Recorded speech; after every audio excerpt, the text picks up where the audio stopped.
Lebanon's powerful parliament speaker Nabih Berri said Tuesday that the general elections results vindicated a formula in which both the army and the Hezbollah militia guarantee the country's protection. Polls held on Sunday, the first in 9 years, saw Hezbollah's allies in parliament garner enough seats to block any attempt by its political foes in parliament to make it disarm. The truth is that the results support the equation in Lebanon. We call it the golden equation. The army, the people, the resistance, Berri told AFP in an interview at his residence in South Lebanon. Often described as Lebanon's shrewdest political player, 80-year-old Berri has held the position of speaker since 1992 and also heads the influential Shiite movement Amal. According to provisional results for Sunday's vote, his party scored 16 seats out of Parliament's 128, 3 more than its ally Hezbollah.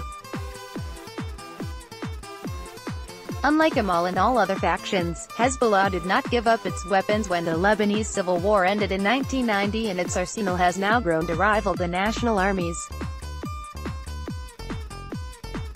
The group's weapons cache is the most divisive issue in Lebanese politics, but Amal and other MPs allied to Hezbollah should be in a position to fend off any challenge in parliament. Hezbollah and its allies argue the army is too weak to defend the country from Israel. Its critics say Hezbollah is the main reason Israel would attack Lebanon and should disarm if it wants to protect the country. Amal's popularity among the Shiite community, dominant in areas near Lebanon's southern border with Israel, grew when the Jewish state invaded in 1982. "We are a country that Israel has occupied, and it remains on our land. It still has ambitions for our water, oil, gas land," he said. A deadly conflict between Israel and Hezbollah erupted in 2006, and fears of an even deadlier and more devastating war have cast an abiding gloom over Lebanon. Voting system reform again. Hezbollah was born of an Amal splinter, and the groups were rivals during the civil war.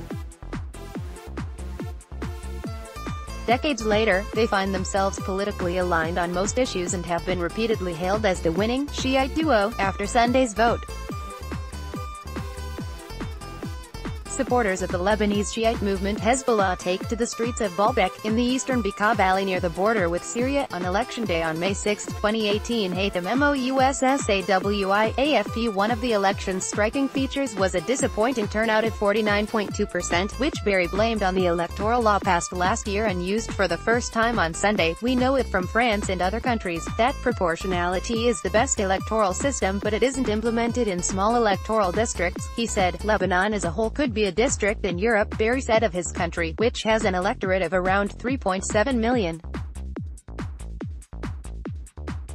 He said he had initially supported the idea of a single nationwide district, but that ensuing consultations yielded a complex map of 15 districts, all different in size and sectarian distribution. "This took us away from the spirit of proportionality and made it so that the sectarian element has a bigger impact than the proportionality element," Berri said.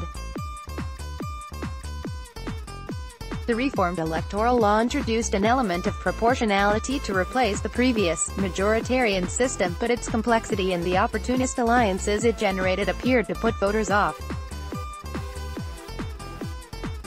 Berri said reforming the electoral law again should be one of the priorities of the new chamber. "As soon as we have a legislative session, one of the first tasks we should start with would be developing this electoral law so that all parts of Lebanese society are content with it," he said.